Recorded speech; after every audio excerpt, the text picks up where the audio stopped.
welcome back to my channel. My name is Tracy and today's video is gonna be puppy training. If you guys watched my last video, you probably know what I'm talking about. I was basically just talking about my experience with getting a puppy, and I mentioned how I went to a training class that literally changed everything. So now this video is gonna be about what we learned in that training class and how much it affected our lives with our new puppy. So without further ado, let's get into the video. All right, tip number 1, which was pretty hard for us to do. We just felt so bad. When you're gone, you should leave your puppy in the cage, meaning like no food and no water. So it was very difficult for us to do that because we felt bad, you know, that like we didn't want to keep her restrained to such a small space, even though her cage is really big for the size of her. Especially when we first got her, because she was literally like this big, maybe. But she's not gonna get very big at all. So her cage is gonna remain pretty big for her size. But we definitely felt pretty bad about leaving her in the cage while we were at work. But once we learned this in the training class, we definitely did it.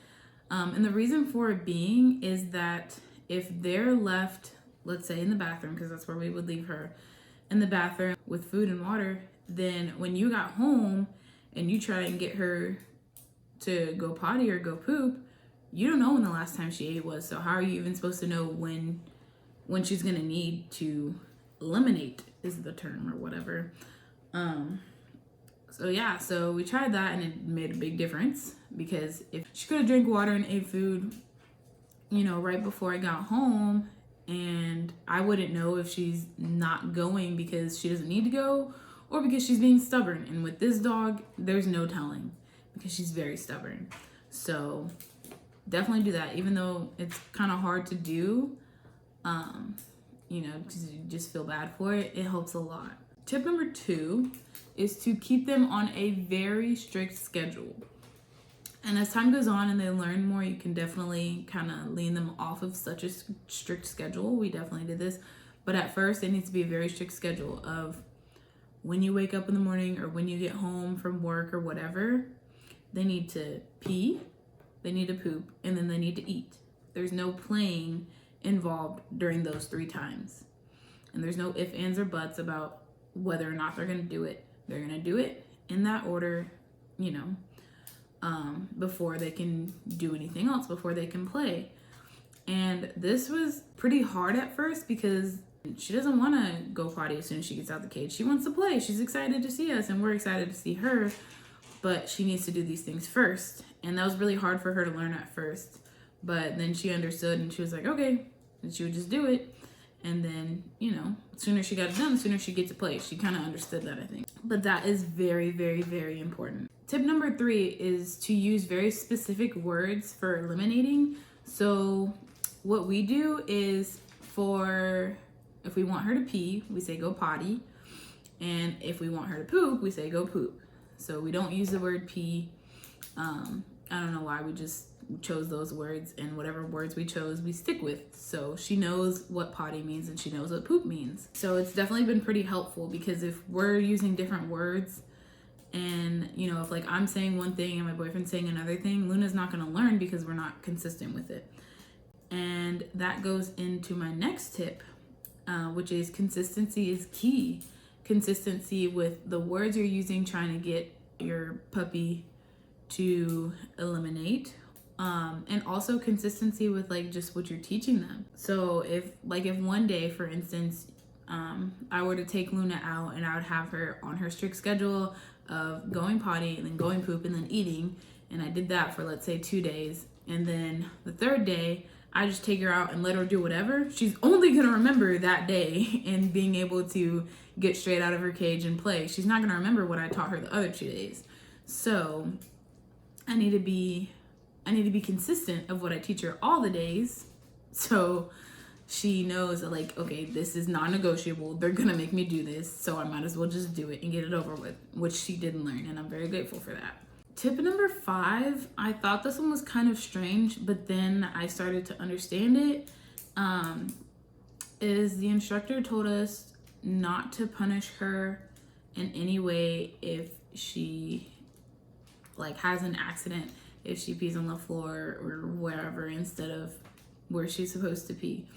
And I thought this one was kind of strange because I'm like, okay, well, she's not supposed to do that, so I have to tell her no. The instructor basically explained it, saying that we're supposed to keep track of when she eats, when she poops, and we're supposed to know, you know, you kind of pick up on it as time goes. You're supposed to kind of pick up on when they would need to go. So if she pees or poops in the wrong spot, in a way, it's kind of my fault because I should have been paying attention and I should have known that she's going to need to go pee or poop soon. So then I should take her over to the mat and try and get her to go pee and poop. So I get it. It was just kind of strange to me at first because that was something that we started doing, is that if she peed or pooped in the wrong spot, we would tell her no. But I mean, it was a quick adjustment, you know. Tip number 6 is to not get your dog used to barking for attention.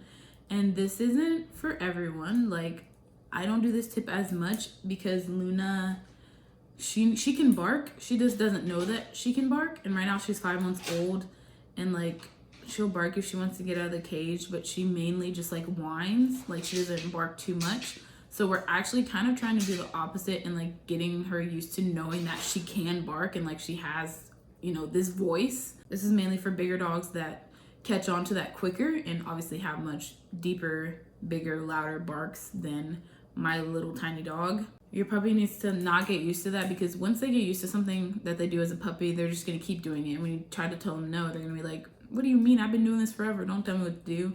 Like, dogs are they can be very stubborn, but especially my dog. But we don't do this one as much because, like I said, she isn't even really sure right now that she can bark. She doesn't really realize what she's doing. So this one's not as necessary for me, but I know it's definitely going to be necessary for other people and other puppies. Tip number 7 is rewarding your puppy for good behavior, even if they're only doing it half right. So of course, whenever she goes potty or whenever she poops on the mat, we give her a treat. We tell her she's a good girl, all that kind of stuff, because we need her to know that what she did was right and that she needs to do it again. Like, she realizes like she's getting all this recognition for doing something, you know, because obviously she doesn't know, you know, necessarily what she's doing. She's getting all this recognition for doing something and she likes it, so she's gonna want to do it again.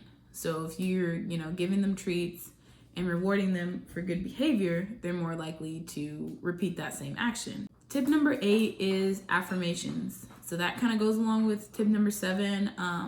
Whenever they do something good, or even if they're not doing anything, like, you know, tell them that they're a good girl or good boy or whatever, and, you know, have them, the quicker that they get used to certain words being good words, being, you know, like them getting attention and things like that, the sooner they learn that like good girl or good boy is something good and positive and happy, the quicker that they're gonna be. Oh, really? Another loud toy? Okay. Oh, the loudest toy. The quicker that Luna. Hi, my love. So the sooner that they learn that good girl and good boy. No, baby, you're being too loud. Uh-oh. I'm not gonna pick it up for you, baby. I'm sorry. The sooner that they learn that good girl and good boy are positive things, the quicker that they, you know, will be trained, like potty trained and things like that, because they want to hear those positive, good things from us. So that definitely helps a lot. Tip number 9 is to give them lots of love. Why do you want to play with everything? Dogs love to be loved, okay? And I love to love on her. But it's another thing that just helps them realize like when they're doing something good. And it helps a lot. It makes a big difference. And she knows like by the tone of our voices whether we're happy with her or not. So the fact that we get her lots of love, if we just say her name in a certain way, she'll just come running up to us because she realizes that like that's a good thing, that's a positive thing. Like, I want to go over there, I want to be loved. So we love her very much. Tip number 10, my last tip, is to get them outside as often as you can. Take them on walks, take them to the park, a dog park where they can kind of be off leash and run around and be happy. They love it. Dogs love to be outside. They love to run around. They love to play. And as soon as they're kind of, well, with my puppy it was a lot different because she was so tiny when she was a puppy. I mean, she's still a puppy, but she was so tiny when she was younger that she couldn't really be around other dogs, whether they were small dogs or not, because she was literally just too small. Like when we got her, I think she was around, okay, when we took her to the vet for the first time, she was 2.5 pounds. She was probably under 2 pounds when we first got her. With breeds of dogs that are bigger, it's easier when they're puppies to take them and, you know, get them used to other dogs, obviously after they've had certain shots. But it helps a lot. Now we're kind of getting her used to other dogs. It's just still harder for her because she's still smaller than a lot of dogs, even small dogs. And she has tiny little legs, so she can't run as fast as everyone else. But that doesn't stop her from trying. She loves to run and play with other dogs. She is just more comfortable when there's one other dog to run around and play with versus like 2 or more. She kind of gets nervous, and I think she gets a little insecure too. And because yeah, she knows she's not as fast as other dogs, but she still wants to try. And like, yeah, she loves to go outside. She loves to run around and play. She's just a very happy dog. And we love her very much, and we're really happy to have her, but it wouldn't be the same if we hadn't have gone to this training class and learned everything that we did. These tips seem very small, but when I tell you, they make such a big difference. It's insane. Like, I am forever grateful that we went to that training class, and I don't know, it made all the difference, and I'm very happy that we did it. And she's a very happy puppy, and we love her very much. All right, guys, so that is actually all I have for you today. Thank you so much for watching. I hope you guys were able to learn a few things that might help train your own puppies. These things seem really small, but they're not. Like, they're small, but they all come together and they make all the difference. Like, I'm so grateful. Please make sure to give this video a thumbs up and subscribe to my channel for more content. Maybe more Luna content. You think so? Thank you guys so much for watching. Can you say bye-bye? Bye-bye. Bye.